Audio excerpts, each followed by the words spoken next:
जगह जगह राष्ट्रीय स्वयंसेवक संघ जो है अपनी दादागिरी दिखाता हुआ नजर आता है और यह बताने की कोशिश करता है कि भाई उससे बड़ा तो इस देश में कोई है नहीं, जो वो चाहेगा वो करेगा और जो अगर उसे नहीं करने दिया तो उसके खिलाफ मोर्चा खोल दिया जाएगा।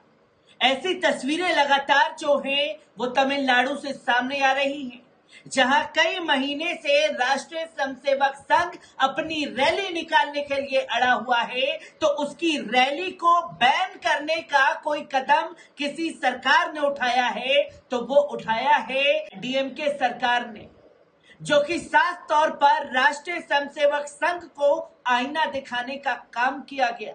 आदाब, नमस्कार, अस्सलाम वालेकुम नाज़रीन, पल पल न्यूज के न्यूज रूम से मैं हूं आपके साथ नदीम अख्तर। राष्ट्रीय स्वयंसेवक संघ को लेकर के जो तस्वीरें लगातार सामने आ रही हैं, अब ये रैली निकालने का मामला सुप्रीम कोर्ट पहुंच चुका है, जहां पहले हाई कोर्ट की तरफ से राष्ट्रीय स्वयंसेवक संघ को ये साफ शब्दों में कहा गया कि जब राज्य सरकार कह रही है कि माहौल खराब होगा, वो पूरी तरीके से सुरक्षा नहीं दे पाएंगे क्योंकि लाखों की तादाद में लोग जुटेंगे, तो आपको रैली नहीं निकालने दी जाएगी, आपको सभा करनी है तो इंडोर स्टेडियम में कीजिए। बस यही बात जो है राष्ट्रीय स्वयंसेवक संघ को नागवार गुजरी है और क्या कुछ कदम इसको लेकर के उठाए गए, एक बार इस रिपोर्ट पर नजर डालते हैं। तमिलनाडु में डीएमके सरकार ने राष्ट्रीय स्वयंसेवक संघ यानी कि आरएसएस को राज्य के विभिन्न हिस्सों में रूट मार्च करने की अनुमति देने के मद्रास हाईकोर्ट के आदेश के खिलाफ सुप्रीम कोर्ट का रुख किया है। हाईकोर्ट की एक खंडपीठ ने बीते 10 फरवरी को एकल न्यायाधीश की पीठ द्वारा 4 नवंबर 2022 को दिए उस आदेश को रद्द कर दिया था, जिसमें प्रस्तावित राज्यव्यापी रूट मार्च पर शर्तें लगाई गई थी और इसे बंद जगह में आयोजित करने के लिए कहा गया था। इसके साथ ही हाईकोर्ट ने 22 सितंबर 2022 को अपने पुराने आदेश को बहाल भी कर दिया था, जिसे पुलिस को मार्च निकालने और सार्वजनिक सभा के लिए अनुमति देने का निर्देश देते हुए कहा गया था कि सार्वजनिक स्थानों पर इस तरह के जुलूसों का आयोजन करना संगठन के मौलिक अधिकार के भीतर आता है, जिसमें सार्वजनिक सड़कें और बैठकें भी शामिल है क्योंकि वे संवैधानिक योजना के दायरे में आती हैं। जस्टिस आर महादेवन और मोहम्मद शफीक की पीठ ने अपने आदेश में कहा था कि स्वस्थ लोकतंत्र के लिए विरोध प्रदर्शन जरूरी है। भले ही राज्य को प्रतिबंध लगाने का अधिकार है, लेकिन ये उन्हें पूरी तरह से प्रतिबंधित नहीं कर सकता, केवल उचित प्रतिबंध लगा सकता है। इसमें कहा गया था कि संगठन को सार्वजनिक स्थान पर शांतिपूर्ण जुलूस और बैठकें के आयोजित करने का सिर्फ अधिकार है, रैली निकालने का नहीं। इसलिए राज्य नए खुफिया इनपुट की आड़ में ऐसी कोई शर्त नहीं लगा सकती है जिसमें कानून और व्यवस्था की समस्या का हवाला देते हुए संगठन के मौलिक अधिकारों का लगातार उल्लंघन हो। ये इंगित करते हुए कानून और व्यवस्था बनाए रखना राज्य का कर्तव्य है।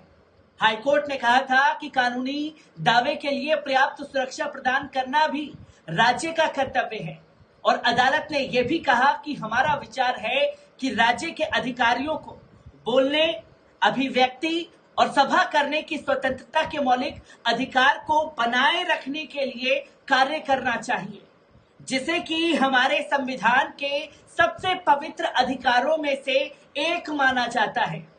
राज्य सरकार की ओर से पेश हुए अधिवक्ता जोसेफ अरस्तु के माध्यम से दायर याचिका में साफ शब्दों में कहा गया कि इस तरह के आयोजन से राज्य में कानून व्यवस्था की समस्या पैदा होगी। राज्य सरकार ने यह भी कहा कि वे संविधान के अनुच्छेद 19 के तहत जनहित में नागरिकों के बोलने की आजादी और सभा करने के मौलिक अधिकारों पर उचित प्रतिबंध लगा सकता है। याचिका में कहा गया कि राज्य सरकार द्वारा प्रतिबंध प्रतिभागियों को नुकसान से बचाने के लिए लगाए गए थे। राज्य ने यह भी कहा कि उसे सितंबर 2022 में पॉपुलर फ्रंट ऑफ इंडिया पर केंद्रीय प्रतिबंधित के बाद परेशानी की खुफिया खबरें मिली थी। उन्होंने कहा था कि अब आरएसएस ने अन्य राज्यों में इसी तरह के आयोजन किए थे तो पेट्रोल बम फेंकने और झड़पें होने की घटनाएं सामने आई थी। इसी के मध्य प्रदेश के सांस्कृतिक विभाग द्वारा आयोजित कराई जा रही राम कथा में भी इसी तरीके से तस्वीरें देखने को मिली, जिसके चलते राष्ट्रीय स्वयंसेवक संघ को रैली की इजाजत नहीं दी गई। पर आरएसएस को लेकर के लगातार तीखी टिप्पणी जारी है, जहां बीजेपी और आरएसएस के निशाने पर कवि कुमार विश्वास आ गए हैं, जहां उन्होंने आरएसएस को अनपढ़ बताया और कुमार विश्वास से अब बीजेपी आरएसएस अड़ा है कि माफी मांगी जाए। रामकथा किसी कीमत पर नहीं होने देंगे। मध्य प्रदेश के संस्कृति विभाग द्वारा उज्जैन में 3 दिवसीय रामकथा का आयोजन किया जा रहा है, जिसे कवि कुमार विश्वास अपने बोधन के माध्यम से सुना रहे हैं। रामकथा के दौरान कुमार विश्वास ने आरएसएस और वामपंथी दल पर तीखा निशाना साधा।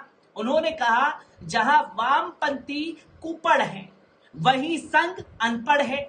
इस बयान को लेकर बीजेपी और संघ के नेताओं ने कुमार विश्वास पर हमला बोला। बीजेपी के नेता और उज्जैन नगर निगम के पूर्व सभापति सोनू गहलोत ने कहा कि अगर कुमार विश्वास मंच से माफी नहीं मांगते हैं तो उज्जैन में उनका कार्यक्रम नहीं होने दिया जाएगा, जिसको लेकर कुमार विश्वास रामकथा के पहले दिन ही विवादों के घेरे में घिरे। अभी 2 दिन और कथा का आयोजन होना है। ऐसे में आरएसएस बीजेपी के नेता लगातार कुमार विश्वास पर निशाना साध रहे हैं। कुमार विश्वास ने कहा कि संघ के लिए काम करने वाले एक युवक ने बजट के पहले मुझसे पूछा कि बजट कैसा होना चाहिए, तो कुमार विश्वास ने इस सवाल पर संघ के कार्यकर्ता को कहा, जहां वामपंथी कुपड़ है, अर्थात पढ़े लिखे तो हैं लेकिन उन्होंने सही शिक्षा नहीं ग्रहण की है। वहीं दूसरी तरफ आरएसएस यानी संघ अनपढ़ है। उन्होंने इस पूरे परिप्रेक्ष्य में रामायण का भी उदाहरण दिया। ये भी कहा कि भगवान राम के समय कौन सा बजट पेश किया जाता था जिसकी तस्वीरें लोगों के सामने आई। दरअसल कुमार विश्वास ने राम राज्य को लेकर संघ के स्वयंसेवक पर निशाना साध दिया है, जिसकी तस्वीरें लोगों के सामने आ रही हैं। जहां अब लोगों ने राष्ट्रीय स्वयंसेवक के खिलाफ खुल करके मोर्चा खोलना शुरू कर दिया है, तो वहीं रैली को पूरी तरीके से बैन करने का काम भी राज्य सरकारों द्वारा किया जा रहा है, जिस पर पूरी तरीके से बौखलाई हुई है राष्ट्रीय स्वयंसेवक संघ, जिसको लेकर के सुप्रीम कोर्ट में मामला चलेगा। हर एक तस्वीर आप लोगों के साथ साझा करता रहूंगा। दीजिए इजाजत, शुक्रिया।